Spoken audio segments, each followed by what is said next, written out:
کرے؟ جواب یہ ہے کہ ہر دور میں مشرک اسے کہیں گے جو شرک کرے، وہ شخص جو شرک کرتا ہے وہ مشرک۔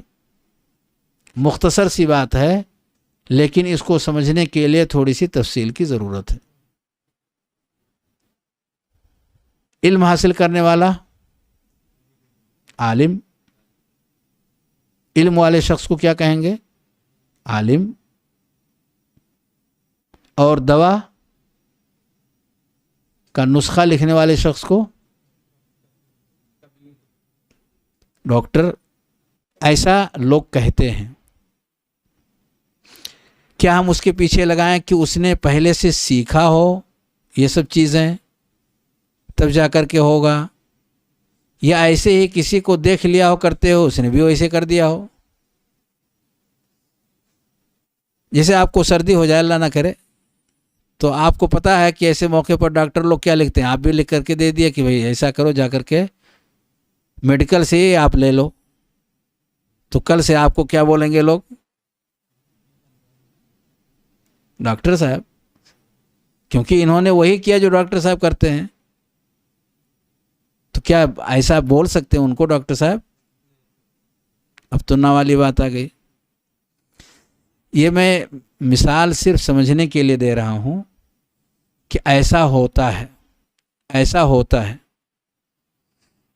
کہ شرک کرنے والے کو مشرک کہا جاتا ہے، لیکن کیا صرف اتنا کافی ہے یا اس کے علاوہ بھی کچھ اور چیزیں ہیں جو اس کے ساتھ جڑی ہوئی ہیں؟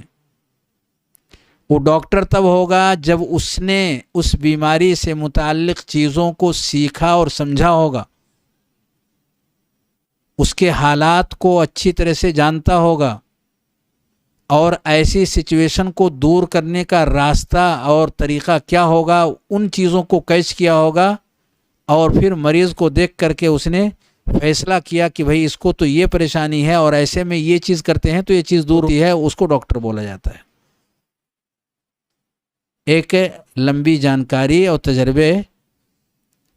تجربے کی روشنی میں جو علم ہے حاصل کرنے کے بعد وہ اس چیز کو کاغذ کی شکل میں لکھ کر کے وہ پیش کر دیتا ہے، ایسا شخص ڈاکٹر کہلاتا ہے۔ ایسے ہی شرک کے باب میں بھی صرف یہ کافی نہیں ہے کہ فلاں شخص نے یہ کام کیا، شرک کے باب میں کافی نہیں ہے کہ فلاں شخص نے یہ کام کیا جو کہ شرک کا کام تھا تو وہ مشرک ہو گیا۔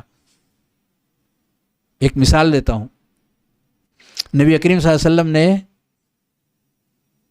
حضرت خالد بن ولید رضی اللہ تعالی عنہ کے تعلق سے ایک واقعہ پیش آیا تھا، جہاں پر نبی کریم صلی اللہ علیہ وسلم نے انہیں بھیجا تھا، وہاں پہنچے اور لوگ ڈر کی وجہ سے اپنی زبان پر وہ کلمات نہیں لا سکے جو ان کو لانا تھا، وہ کلمات لے آئے جو ان کو اس موقع پر نہیں کہنا چاہیے تھا۔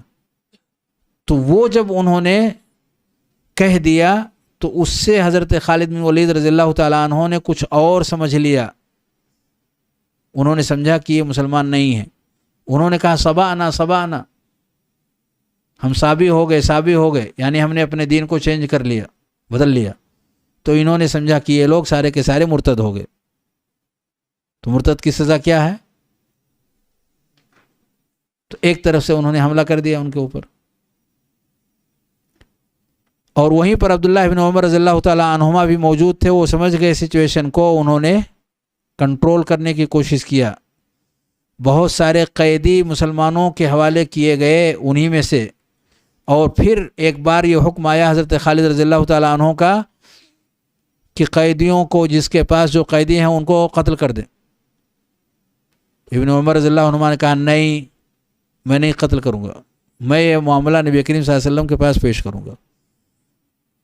جب نبی کریم صلی اللہ علیہ وسلم کے سامنے معاملہ آیا تو آپ نے اپنے ہاتھوں کو اٹھاتے ہوئے یہ دعا فرمائی، اللہم انی ابرأ الیک مما صنع خالد، اے اللہ میں تجھ سے اپنی برات کا اعلان کرتا ہوں جو کچھ خالد نے کیا، جو کچھ خالد نے کیا، یعنی خالد کے عمل سے میں اپنی برات کا اظہار کرتا ہوں.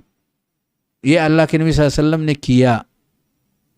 پر آپ نے یہ نہیں کہا اے اللہ میں تجھ سے اپنی براءت ظاہر کرتا ہوں خالد سے. خالد سے براءت کا اعلان آپ نے نہیں کیا، بلکہ کس چیز سے براءت کا اعلان کیا؟ خالد کے عمل سے، جو انہوں نے عمل کیا تھا اس عمل سے براءت کا اظہار آپ نے کیا. تو پتہ چلا دونوں دو چیزیں ہیں، دونوں دو چیزیں ہیں.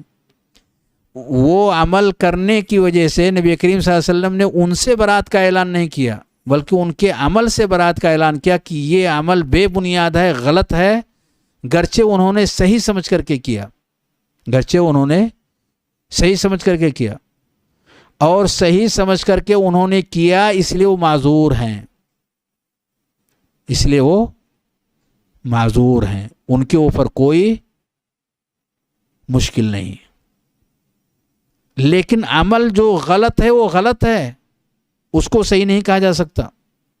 جو غلطی ہے اس کو کبھی ٹھیک نہیں کہا جا سکتا. لیکن جنہوں نے وہ غلطی کیا ہے ان کے پاس عذر ہے. اس بنیاد پر ان کو ظالم اور قاتل نہیں کہا گیا کہ جس سے برات کا اعلان کیا جائے. تو پتہ چلا کہ فعل اور فاعل میں فرق. ضروری نہیں ہے کہ ہر فعل سے فاعل کے اوپر اس کے آثار مرتب ہی ہوں. شرک انسان کرتا ہے، ضروری نہیں ہے کہ اس شرک کے آثار اس انسان کے اوپر مرتب ہی ہوں اگر رکاوٹ موجود ہے. جیسے ایک شخص کہتا ہے اللہم انت عبدی وانا ربک، اے اللہ تو میرا بندہ ہے، میں تیرا رب ہوں، میں تیرا کیا ہوں؟ یہ اچھی بات ہے؟ اچھی نہیں ہے نا. کفر ہے، کفر صریح ہے. رب کو بندہ بنا دیا اور اپنے آپ کو رب بنا کر کے پیش کر دیا. اس سے بڑا ظلم دنیا کے اندر ہو ہی نہیں سکتا. سب سے بڑا ظلم ہے یہ. لیکن اس شخص کو کافر نہیں کہا گیا، اس شخص کو کافر نہیں کہا گیا. کیوں؟ کیونکہ یہ جو عمل کیا تھا اس شخص نے، گرچہ صریح کفر عمل تھا، پر عذر ہے اس شخص کے پاس. غلطی اس سے ہو گئی، غلطی سے یہ زبان پر اس کے آ گیا ہے، غلطی سے یہ چیز آگے، عذر ہے، شرعی عذر.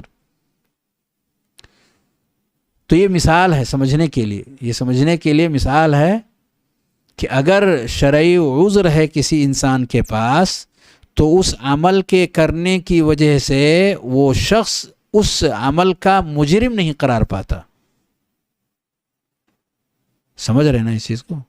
اس لیے اس کو مشرک تب کہیں گے جب اس کے اوپر حجت قائم ہو جائے گی. بھائی آپ نے جو کہا یہ شرک ہے، یہ کفر ہے. اسی لیے میں نے کیا کہا تھا اس سے پہلے کہ وہ اس کو کفر اور شرک سمجھے. اور دوسرے یہ کہا کہ اس کے پاس شبہات نہ رہیں، غلط فہمی نہ رہے کہ یہ تو گستاخ ہے، یہ تو اولیاء کا مطلب کچھ سمجھتا نہیں ہے. تو ہمیں بھی یہ چاہتے ہیں یہ لوگ کہ اولیاء کی شان میں گستاخیاں ہم بھی کریں ان کی طرح سے. غلط فہمی، غلط فہمی. اس لیے اگر ہم ان کے واسطے سے کوئی دعا کرتے ہیں تو ہم ان کی شان میں گستاخی نہیں کرتے، ہم تو وہ کرتے ہیں جو ہمیں کرنا چاہیے. ایک غلط فہمی ہے. تو اس غلط فہمی کو اگر ہم دور کر دیتے ہیں اور یہ سمجھ میں آ جاتا ہے کہ یہ تو صریح شرک ہے، یہ جائز طریقہ نہیں ہے، تو ایسا اگر کلیئر ہو جاتا ہے، شکوک و شبہات سائڈ ہو جاتے ہیں اور وہ سمجھ لیتا ہے اس کو جو ہم سمجھا رہے ہیں، اس کے بعد بھی وہ اس پر قائم ہے دنیا داری کی وجہ سے، یا ابو طالب جس کی وجہ سے مذمت کا ڈر تھا ان کو، اور نہ معلوم کرسی کا ڈر ہے، شہرت کا ڈر ہے، نہ معلوم کس چیز کا ہے، اس کی وجہ سے وہ اس پر باقی رہنا چاہتے ہیں، تو وہ مشرک ہے. سمجھ لینے کے بعد بھی اس پر قائم ہے تو مشرک، کیونکہ شرعی عذر ختم ہو چکا ہے، شرعی عذر ختم ہو چکا ہے، اب دنیاوی مسئلے ہیں اس کے سامنے، شرعی عذر کچھ بھی نہیں بچا، تو شرک کرنے والے کو مشرک کہا جائے گا اگر کوئی شرعی عذر بیچ میں رکاوٹ کے طور پر نہ ہو۔ یہ شرعی عذر کئی ایک ہے، تفصیل کا یہ وقت نہیں ہے۔